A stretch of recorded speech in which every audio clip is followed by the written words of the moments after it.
하나님께 가까이 함이 복이라. 하나님께 가까이 함이 복이라. 나와 하나님 당신의 만남이 내겐 가장 큰 복이라. 하나님께 가까이 함이 복이라. 하나님께 가까이 함이 복이라.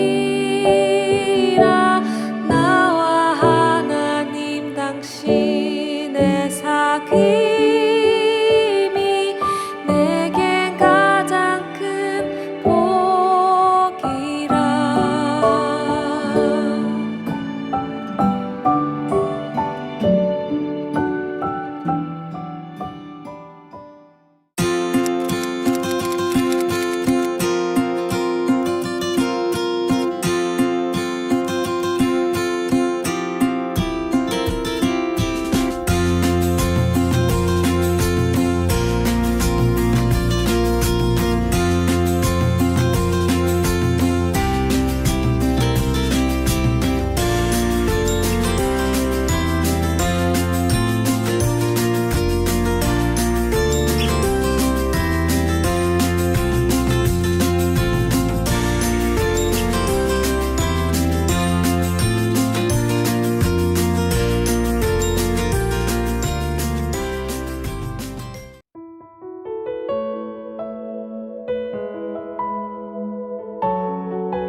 내가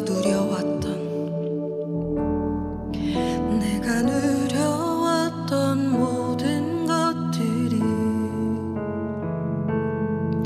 내가 지나왔던 모든 시간이, 내가 걸어왔던 모든 순간이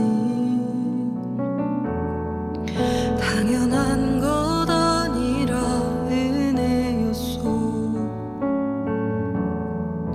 아침 해가 뜨고 저녁에 노을, 봄의 꽃향기와 가을의 열매,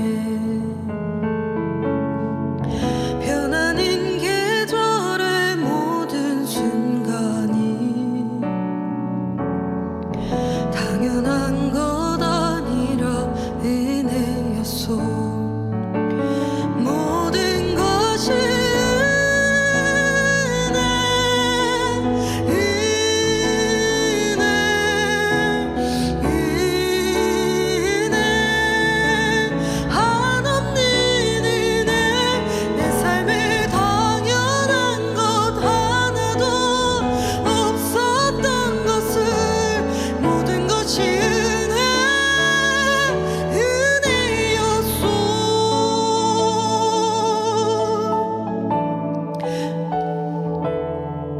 내가 이 땅에 태어나 사는 것, 어린아이 시절과 지금까지 숨을 쉬며 살며 꿈을 꾸는 삶, 당연한 것 아니라 은혜였소. 내가 하나님의 자녀로 살며 오늘 찬양하고 예배하는 삶, 복음을 전할 수 있는 축복이 당연한 것 아니라 은혜였소. 모든 것이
주셨네. 그의 피로 우린 구원받았네. 십자가에서 쏟으신 그 사랑, 강같이 온 땅에 흘러 각 나라와 족속 백성 방언에서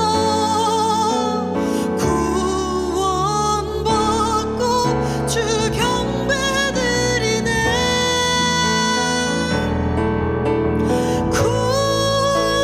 구원하심이 보좌에 앉으신 우리 하나님과 어린 양께 있도다.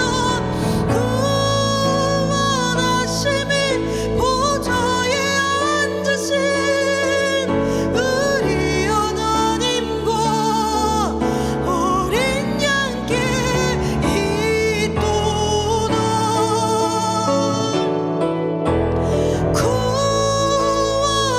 구원하심이 보좌에 앉으신 우리 하나님과 어린 양께 있도다. 구원하심이 보좌에 앉으신 우리 하나님과 어린 양께 있도다. 구원하심이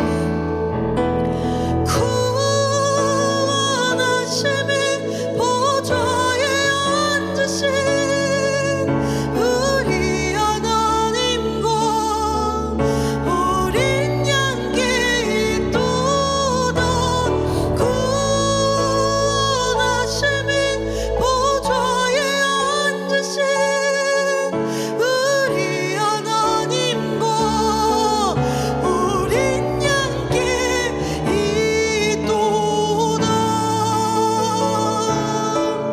어린 양께 있도다. 어린 양께 있도다. 아멘.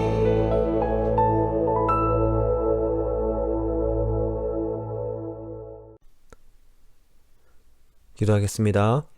하나님, 오늘도 말씀을 들을 수 있도록 인도해 주셔서 감사합니다. 비록 날마다 말씀을 한 귀로 듣고 한 귀로 흘려보내며 내 소견에 옳은 대로 살아가고 있지만 그런 저희들에게 날마다 긍휼의 은혜를 베풀어 주시옵소서. 오늘도 말씀을 듣겠습니다.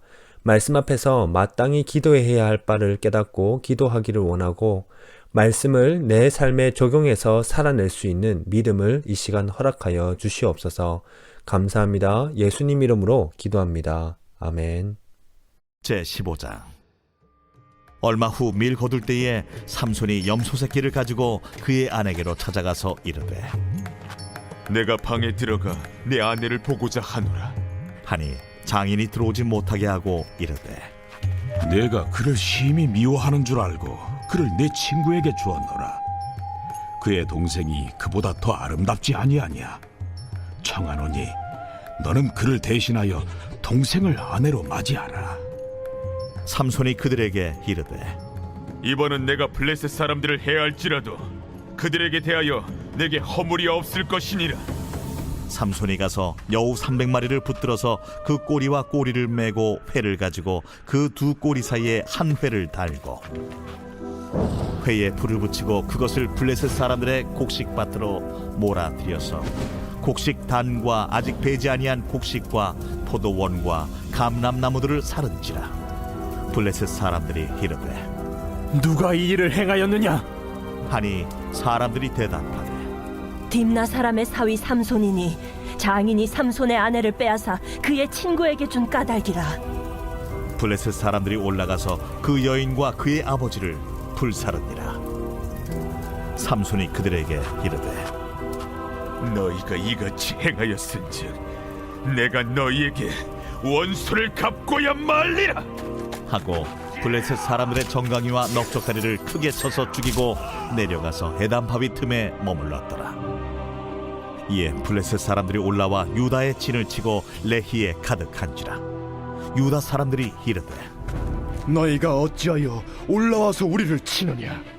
우리가 올라온 것은 삼손을 결박하여 그가 우리에게 행한 대로 그에게 행하려 함이로라.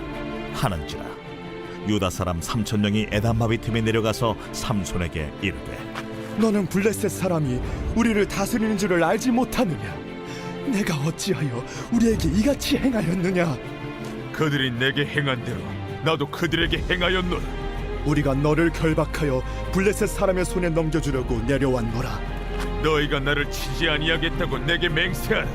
아니라 우리가 다만 너를 단단히 결박하여 그들의 손에 넘겨줄 뿐이요 우리가 결탄코 너를 죽이지 아니하리라. 하고 세 밧줄 둘로 결박하고 바위 틈에서 그를 끌어낸다. 삼손이 레히의 이름에 블레셋 사람들이 그에게로 마주 나가며 소리 지를 때 여호와의 영이 삼손에게 갑자기 임하시매 그의 팔 위에 밧줄이 불탄 삼과 같이 그의 결박되었던 손에서 떨어진지라. 삼손이 나귀의 새 턱뼈를 보고 손을 내밀어 집어들고 그곳으로 1,000명을 죽이고 이르되 나귀의 턱뼈로 한 더미, 두 더미를 쌓았으며 나귀의 턱뼈로 내가 1,000명을 죽였도다. 그가 말을 마치고 턱뼈를 자기 손에서 내던지고 그곳을 라맛 레히라 이름하였더라. 삼손이 심히 목이 말라 여호와께 부르짖어 이르되 주께서 종의 손을 통하여 이 큰 구원을 베푸셨사오나 내가 이제 목말라 죽어서 할례 받지 못한 자들의 손에 떨어지겠나이다. 하니 하나님이 레히에서 한 우묵한 곳을 터뜨리시니 거기서 물이 솟아나오는지라. 삼손이 그곳을 마시고 정신이 회복되어 소생하니 그러므로 그 샘 이름을 엔하고레라 불렀으며 그 샘이 오늘까지 레히에 있더라. 블레셋 사람의 때에 삼손이 이스라엘의 사사로 20년 동안 지냈더라.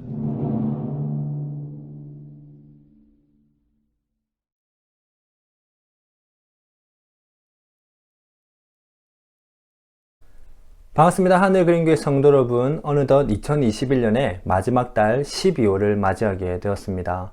우리가 그간 3, 4개월 동안 락다운으로 보내다 보니까 아직 연말이라는 것이 실감이 나지 않는다라고 생각하는 분도 있을지 모르겠습니다. 그래도 우리가 이제 12월 하면 마지막 한 해의 마지막이라는 그런 기분이 계속 들 텐데, 이런 마지막 달을 그저 분위기에 흘려보내지 마시고 언제나처럼 말씀과 함께 하시기를 바랍니다.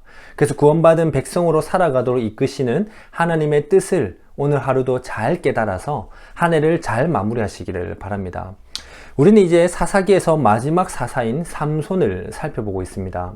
흔히 삼손의 이미지를 우리는 어떻게 생각하고 있습니까? 여자를 밝히는 사람, 술주정뱅이, 사사답지 못한 그런 사람, 힘만 무식하게 센 사람, 이렇게 생각할 수도 있습니다. 그러나 과연 성경은 삼손의 이런 이미지를 보여주는 것이 그 목적일까요?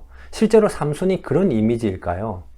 13장 마지막 절에 보면 그 여인이 아들을 낳음에 그의 이름을 삼손이라 하니라. 그 아이가 자라매 여호와께서 그에게 복을 주시더니 여호와의 영이 그를 움직이기 시작하였더라. 그렇다고 삼손의 모든 행동이 여호와의 영이 그를 움직이기 시작했다고 해서 그의 모든 행동이 하나님께서 이끄신 행동이었다라고 하기는 어렵습니다. 그렇지만 적어도 하나님께서 삼손의 여러 가지 삶의 모습을 통해서 이스라엘의 구원의 시작을 여셨다는 것입니다. 어떻게 보면 하나님의 섭리가 삼손의 삶에 가득했다는 것이죠. 삼손은 이렇게 하고 저렇게 했는데 그 한 모든 과정 가운데 하나님께서 역사하셨다는 것입니다. 그리고 이 구원은 나중에 다윗을 통해 완성이 되는 것입니다. 블레셋이라는 적은 삼손을 통해서 시작했지만 사무엘, 사울, 그리고 마지막 다윗이 왕이 되고 나서야 성경의 역사에서 완전히 사라지게 됩니다. 이스라엘에게 참 구원이 그제서야 주어지는 것이죠. 그래서 삼손의 이야기를 볼 때 삼손을 통해 하나님께서 대적 블레셋을 어떻게 무찌르기 시작하시는지, 삼손의 여러 가지 모습들이 있었지만 그 가운데 하나님의 역사하심은 섭리는 어떻게 비춰지고 있었는지, 그리고 이 삼손의 모습을 통해서 동시에 이스라엘의 죄를 어떻게 드러내시는지 그 점에 주목해서 삼손의 스토리를 보는 것이 좋습니다. 여호와의 영이 삼손을 이제 움직이기 시작하는데, 어제 본문 14장에 보면 삼손은 블레셋 여자를 보고 좋아하게 됩니다. 사실 원어를 보면 그냥 여자를 보고 저 여자 너무 이쁘다, 저 여자랑 결혼하고 싶다, 그런 표현은 아닌 것입니다. 원어를 보면 어떤 내용이 있냐면 저 여자와 결혼하는 것이 옳다고 여겼다는 것입니다. 그 옳다고 여긴 그 이유는 14장 4절에 나오죠. 그때 블레셋 사람이 이스라엘을 다스린 까닭에 삼손이 틈을 타서 블레셋 사람을 치려 함이었으나, 아마도 하나님의 영이 삼손에게 임하였기 때문에 사사로서 지금 대적이 누구인지, 그래서 그 대적 가운데서 하나님의 구원이 어떻게 시작되는지 알았던 모양입니다. 그래서 그 여자를 통해서, 블레셋 여자와의 결혼을 통해서 블레셋을 하나씩 치려고 어떻게 계획을 했던 것 같습니다. 이런 계획 때문인지 그녀를 아내로 맞아들이려 하면서 부모와의 갈등을 잠깐 빚게 되죠. 그러나 결국 삼손은 블레셋 여자와 결혼을 하게 되는데, 그 결혼잔치에 블레셋 사람들이 우르르 몰려오게 됩니다. 한 30명 정도가 이제 찾아오게 되는데, 삼손은 그들에게 수수께끼를 냅니다. 14장 14절에 먹는 자에게서 먹는 것이 나오고 강한 자에게서 단 것이 나왔느니라. 블레셋 여자와 결혼하기 직전에 삼손은 젊은 사자 한 마리를 죽이게 되는 사건이 나오는데, 그리고 그 죽은 사자를 나중에 보니까 그 죽은 사자 몸에 꿀이 있게 되고 꿀을 얻게 되는 사건이 있었습니다. 그 사건을 블레셋 사람들에게 수수께끼로 내는 것입니다. 블레셋 사람들은 이 수수께끼를 풀려고 했지만 너무나 어려워서 풀지 못해서 결국에는 어떻게 합니까? 삼손의 아내를 협박합니다. 블레셋 사람이니까 너네 가족들을 어떻게 하겠다 하면서 협박을 하는 것이죠. 그 아내를 통해서 결국 답을 알아내게 되고, 그 답을 들은 블레셋 사람들은 삼손에게 당당하게 찾아가서 얘기를 하게 됩니다. 그러자 그 순간 하나님의 영이 삼손에게 임해서 그 블레셋 사람들을 죽이게 됩니다. 그리고 삼손은 화가 나서 아버지 집으로 돌아갔는데, 장인어른은 자기 딸을 블레셋 다른 사람에게 주었습니다. 아마도 이 사위인 삼손이 자기 딸을 버리고 그냥 자기 집으로 돌아갔다고 여겼는지 다른 사람에게 시집을 보낸 것 같습니다. 그러면서 오늘 본문의 내용으로 이어지게 되는데, 삼손은 이 일 이후에 얼마 후에 다시 이제 화를 누그러뜨렸는지 어쨌든 다시 아내를 찾아가게 됩니다. 그런데 장인이 삼손을 가로막죠. 본문 2절에 보면 네가 그를 심히 미워하는 줄 알고 자기 딸을 네 친구에게 주었노라. 그러니까 블레셋 다른 사람에게 주었다라고 합니다. 그래서 삼손은 이제 블레셋 사람을 칠 명분이 생겼다고 하면서 여우 300마리를 잡아서 그 꼬리에 횃불을 달고 블레셋 사람들의 곡식을 다 태워버립니다. 그저 블레셋 사람들은 이게 누가 저지른 일인지 이제 밝혀내고 알고 보니까 삼손이라는 것을 알게 되자 삼손의 아내와 장인을 죽여버리죠. 같은 민족 블레셋 사람들을 죽여버리는 것입니다. 이 소식을 들은 삼손은 이제 몇 명인지는 모르겠지만 그 블레셋 사람들을 다시 찾아가서 다 죽여버립니다. 지금까지 보면 끔찍한 살인 또는 복수극이 계속해서 오고 가는 영화의 한 편, 그런 내용과도 같습니다. 삼손의 이런 행동들을 정확히 우리가 하나하나 해석하기는 어렵습니다. 인간의 모습으로 잘못됐다, 또는 하나님께서 인도하셨기 때문에 이게 맞다, 이런 식으로 자세하게 하나하나 해석하기는 어려운 것 같습니다. 그러나 삼손의 이런 행동들 중에 정확히 해석할 수 있는 한 가지는 있습니다. 바로 이스라엘의 대적이 누구인지 제대로 알고 공격하고 있다는 것입니다. 하나님의 영이 그 순간마다 임해서 역사했다는 것이죠. 지금 이스라엘 백성들은 블레셋의 다스림을 받고 있습니다. 이전처럼 그들의 죄로 인해서 하나님께서 다른 나라의 압제를 통해 이스라엘의 죄에 대해서 심판하고 계신 것이지요. 그런데 문제는 이스라엘 백성이 하나님께 부르짖지 않는다는 것입니다. 다르게 표현하면 블레셋의 다스림을 만족하고 있다는 것입니다. 다른 사사들의 때는 하나님께서 이제 다른 나라의 압제를 통해서 심판하니까 이게 잘못되었구나 깨닫고 하나님께 부르짖으며 회개했습니다. 그랬더니 하나님께서 사사를 세워서 그들에게 구원의 은혜를 베풀었죠. 그 대적들을 무찌르면서 은혜를 베푸셨습니다. 근데 지금 사사 삼손이 나타나도 여전히 블레셋이 대적인지 모르고 이스라엘 백성들을 지내고 있는 것입니다. 사사가 나타났다는 것은 지금 대적이 있다는 것인데 대적이 누구지? 우리가 뭘 잘못하고 있는 거지? 이렇게 생각하고 있다는 것입니다. 그 결정적인 내용이 오늘 본문 중반에 나오고 있습니다. 블레셋 사람들을 죽인 삼손에게 유다 지파 사람들이 이제 찾아가게 됩니다. 그러면서 이 유다 지파 사람들이 삼손에게 뭐라고 얘기합니까? 11절에 유다 사람 3,000명이 에담 바위 틈에 내려가서 삼손에게 이르되 너는 블레셋 사람이 우리를 다스리는 줄을 알지 못하느냐? 네가 어찌하여 우리에게 이같이 행하였느냐? 블레셋 사람들의 다스림을 받으면서 평안하게 잘 지내고 있는데 왜 그 사람들의 심기를 지금 삼손 네가 건드리냐 하는 것입니다.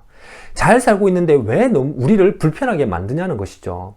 하나님은 삼손을 통해 블레셋을 지금 무찌르고 있고, 그래서 이스라엘 백성들이 참 구별된 백성답게 하나님을 믿는 사람답게 이제 하나님의 다스림을 받으며 살아갈 수 있도록 하나씩 길을 열어주고 계시는데, 그래서 구원의 시작을 알리고 계시는데 정작 이스라엘 백성들은 뭐라고 얘기합니까?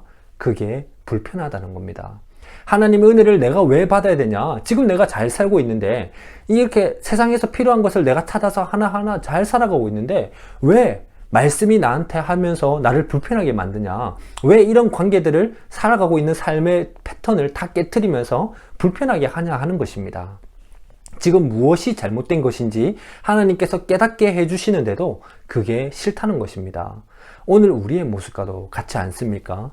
죄를 짓고 있어도 죄인 줄 모르는 모습, 하나님의 구원의 은혜가 내 삶에 계속 넘쳐 흐르고 있는데도 그 은혜를 싫어하는 모습, 구원받은 하나님의 자녀답게 살도록 하나님께서 인도하고 계시는데도 그게 싫다고 거부하는 모습, 오히려 죄 가운데 사는 것이 더 만족스럽고 평안하다고 느끼는 게 오늘 우리의 모습을 잘 보여주는 것 같습니다.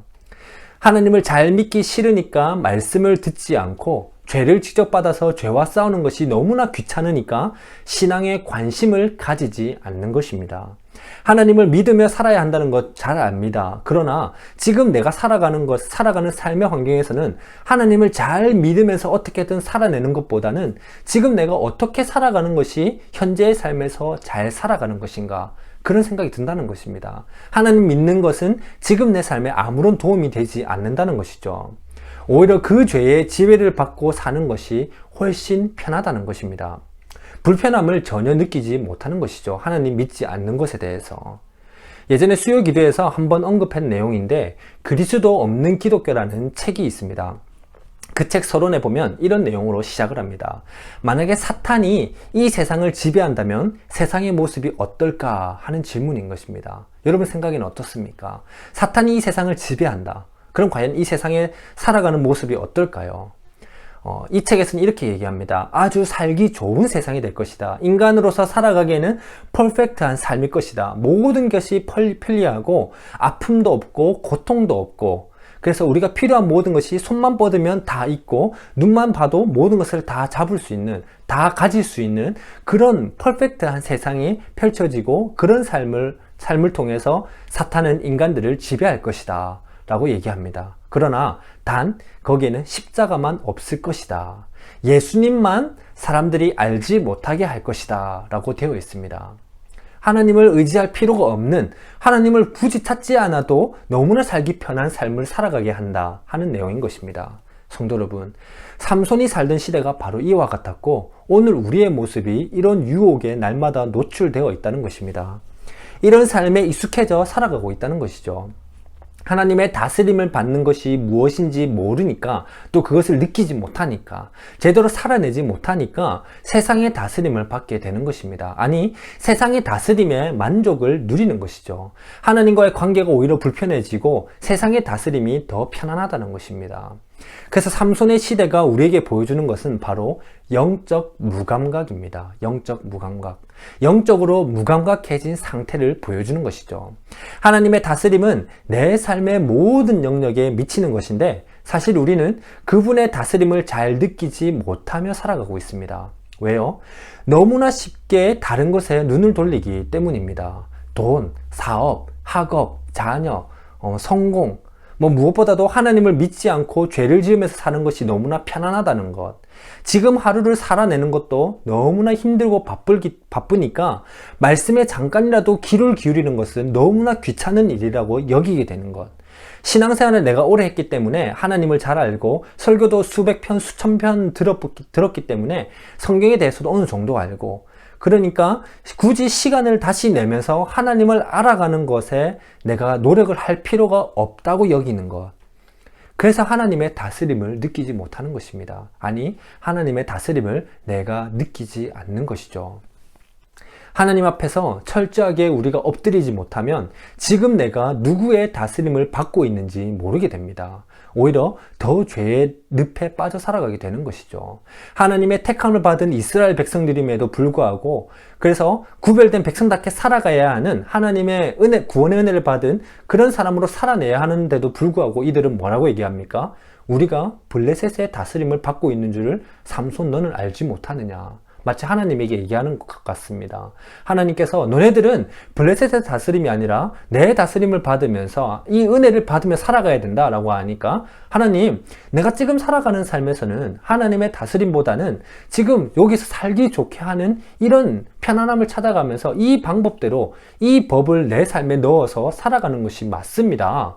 왜 내가 그렇게 불편하게 이것을 깨트려가면서 하나님의 인도하심대로 가야 됩니까? 라고 얘기하는 것과 같은 것입니다. 이런 이스라엘 백성들을 위해서 하나님께서는 또 한 번 삼손을 통해 역사하시는 장면이 나옵니다. 14절이죠. 삼손이 레히의 이름에 블레셋 사람들이 그에게로 마주 나가며 소리 지를 때 여호와의 영이 삼손에게 갑자기 임하시매. 블레셋 여자를 좋아해서 결혼하려고 하다가 그 블레셋 사람과 트러블이 생기면서 서로 복수극이 펼쳐지고 살인과 서로 죽이고 하는 그런 장면이 펼쳐진 것처럼 보입니다. 그렇지만 결정적일 때마다 하나님의 영이 삼손에게 임해서 블레셋을 공격하는 장면들을 우리는 계속해서 보게 됩니다. 사실 이 장면은 이미 하나님께서 삼손에게 예견한 장면인 것입니다. 삼손이 결혼하기 직전에 젊은 사자 한 마리를 죽인 사건이 있었죠. 바로 그겁니다. 젊은 사자는 당시 혈기가 넘치고 강한 블레셋을 상징합니다. 그리고 그 죽은 사자의 몸에서 꿀을 얻게 된다는 것은 블레셋의 압제로부터 구원받아서 다시 이 젖과 꿀이 흐르는 땅이 회복될 것을 상징적으로 보여주는 것이죠. 그래서 이 두 구절을 비교해보면 이렇습니다. 먼저 14장 5절 6절을 보시면 삼손이 그의 부모와 함께 딥나에 내려가 딥나의 포도원에 이른즉 젊은 사자가 그를 보고 소리 지르는지라. 여호와의 영이 삼손에게 강하게 임하니 그가 손에 아무것도 없이 그 사자를 염소 새끼를 찢는 것 같이 찢었으나. 그리고 오늘 본문 14절을 보십시오. 삼손이 레히의 이름에 블레셋 사람들이 그에게로 마주 나가며 소리 지를 때 여호와의 영이 삼손에게 갑자기 임하시매. 그리고 나귀 특별로 블레셋 사람 1000명을 죽였습니다. 젊은 사자가 갑자기 삼손을 보더니 막 소리 지르면서 달려드는 것입니다. 보통 이스라엘 백성들은 사자가 달려드니까 사자에 잡아먹혔다면 삼손은 그 사자를 찢어 죽여버리는 것입니다. 마찬가지로 블레셋 사람들도 지금 삼손을 보니 삼손에게 소리 지면서 잡아먹으려고 달려드는 것입니다. 그러나 삼손은 어떻게 합니까? 하나님의 영이 사자를 찢어 죽일 때처럼 하나님의 영이 임하셔서 똑같이 블레셋 사람들을 다 죽여버립니다. 이스라엘 백성은 하나님의 심판으로 블레셋에게 압제를 받고 있는데도 하나님께 부르짖지 않았습니다. 회개할 필요도 못 느꼈고 회개할 생각도 않고 살아가고 있었습니다. 참 이스라엘 백성으로 살아가도록 하나님께서 은혜를 계속해서 베푸시는데도 그 은혜를 거부하고 오히려 블레셋의 손을 계속 잡고 살아가고 있었습니다. 그게 자기들에게 잘 맞다면서 살아가고 있었던 것이죠. 근데 삼손은 그 순간 어떻게 합니까? 하나님께 부르짖습니다. 18절에 보면 삼손이 심히 목이 말라 여호와께 부르짖어 이르되 주께서 종의 손을 통하여 이 큰 구원을 베푸셨사오나. 19절 하나님이 레이에서 한 우묵한 곳을 터뜨리시니 거기서 물이 솟아 나오는지라 삼손이 그것을 마시고 정신이 회복되어 소생하니 그러므로 그 샘 이름을 에낙고레라 불렀으며 에낙고레는 부르짖는 자의 샘이라는 뜻을 가지고 있습니다. 지금 삼손 시대에 처음으로 하나님께 부르짖었다는 표현이 등장하고 있는 것입니다. 마치 이것과 같습니다. 하나님의 구원의 은혜로 블레셋 사람을 죽였지만 여전히 블레셋은 강합니다. 내가 아무리 저들을 이제 죽이고 있지만 저들의 힘에 의해서 내가 오히려 죽임을 당할지도 모르겠습니다. 그렇게 부르짖는 것입니다. 그때 하나님께서 어떻게 하십니까? 샘을 터뜨려서 물을 마시게 했는데 마치 생명이 주어진 것처럼 묘사하고 있습니다. 죽었다가 살아난 사람처럼 죽었다가 부활한 것처럼 마치 새롭게 생명이 탄생한 것처럼 삼손을 묘사하고 있습니다. 그러면서 삼손은 20년이나 이렇게 블레셋을 이제 조금씩 쳐가면서 사사로 지내게 됩니다. 그러나 끝끝내 이스라엘 백성들은 블레셋이 대적인지를 알지 못하고 다윗의 때가 되어서야 그 대적을 알고 그 대적을 무찌르면서 하나님의 참 구원의 은혜를 받게 되는 것입니다. 성도 여러분, 영적으로 무감각해진 이스라엘 백성들은 이 레히라는 지역에 진을 친 블레셋 사람들을 바라보고 어떻게 했습니까? 저 블레셋 사람들이 우리를 다스리는 사람들이로구나. 우리를 다스리면서 우리가 너무나 편안하게 살아가게 하고 우리의 필요한 모든 것을 채워주는 것. 이런 문제에서는 블레셋 사람이 도움을 주고 저런 문제에서는 블레셋 사람들의 지혜가 나를 바르게 살도록 인도하구나. 그렇게 그들의 삶을 바라보면서 그들에게 호의적이었습니다. 그러나 삼손은 어떻게 했습니까? 그 레히라는 지역에서 대적이 지금 누구인지를 깨닫고 그 대적을 무찌르면서 하나님께 부르짖고 있습니다. 레이라는 지역에서 하나님을 부르짖고 하나님의 다스림을 받아야 할 이스라엘 백성들은 하나님을 찾지 않고 블레셋의 손을 내밀면서 하나님의 은혜를 무시하면서 이렇게 살아가는 것이 평안하다라고 외쳤는데 오히려 삼손은 어떻게 합니까? 아니다. 지금 저 사람들이 저것이 지금 죄고 잘못된 것이고 우리가 뉘우쳐야 할 것이다 하면서 그 자리에서 하나님께 부르짖고 있습니다. 동일한 장소, 레히라는 장소에서 이스라엘 백성들은 하나님이 아닌 블레셋을 받아들이고 있고 블레셋의 다스림을 찾아가고 있고 또 동일한 그 장소에서 삼손은 아니다, 죄를 깨닫고 하나님께 부르짖고 있는 장면이 나오고 있습니다. 오늘 우리의 삶이 바로 이런 장소와 같아야 되는 것입니다. 바로 에낙고레. 하나님을 찾지 않는 자들에게는 레히라는 그 이름 그대로가 됐지만 하나님을 부르는 사람들의 삶에는 에낙고레, 부르짖는 자의 샘이 터져 나오게 하나님께서 은혜를 주신다는 것입니다. 죄가 무엇인지 깨닫고 그 죄를 회개하면서 또 죄와 피 터지게 싸우면서 하나님의 다스림을 받는 삶을 살겠다고 결단한 자가 바로 그리스도인, 성도라는 것입니다. 반대로 말씀 듣기를 귀찮아하고 죄에 스며든 관계를 깨트리는 것을 너무나 불편해하고 뭐가 지금 죄인지 모르는 영적으로 무감각한 상태인데도 평안하다면서 착각하며 살아가는 것, 바로 하나님의 택함을 받은 이스라엘 백성이지만 하나님이 아니라 블레셋의 다스림을 즐겨받는 지금 본문의 이스라엘 백성과 같은 모습인 것입니다. 성도 여러분, 하나님은 우리와 너무나 관계되어 있는 죄와의 관계를 깨트리려고 하십니다. 우리가 너무나 사랑하고 있는 죄와 불편하게 만들려고 하나님은 날마다 인도하고 계시는 것입니다. 동시에 하나님과의 관계에서 오히려 화평하도록, 평안하도록 인도하려고 날마다 은혜를 베푸시는 것이죠. 그러니 오늘 자신의 삶에서 깨어져야 할 죄가 무엇인지 말씀 앞에서 깨닫고 하나님께 부르짖으시기를 바랍니다. 무엇이 하나님의 다스림을 가로막고 있는지, 돈인지, 학업, 사업, 자녀, 성공, 뭐든지 하나님의 다스림이 아니라 세상의 방식대로 살아가려고 날마다 기웃거리고 있고 손을 내밀고 있는 그 모든 것이 하나님의 다스림을 막고 있는 것인데 도대체 무엇이 나를 그러면 이 다스림 앞에서 내가 맡고 있는 가장 시급한 것인지 그것을 깨닫고 오늘 하나님께 부르짖으시기를 바랍니다. 그러할 때에 이스라엘 백성들이 블레셋의 다스림을 받고 인정하며 살던 레히라는 장소가 부르짖는 자의 샘이 터져 나와서 그리스도인답게 하나님의 구원의 은혜를 받은 택함받은 백성답게 새롭게 생명을 얻어서 살아가게 되는 에낙고레로 바뀐 것처럼 오늘 우리의 삶도 하나님의 다스림이 넘치는 에낙고레, 부르짖는 자의 샘터가 될 것입니다. 여러분이 오늘 여러분의 자리에서 하나님을 부르짖을 때 말입니다. 이런 복된 삶을 살아가는 우리 모두가 되기를 소망합니다. 우리 함께 기도하며 나아가겠습니다.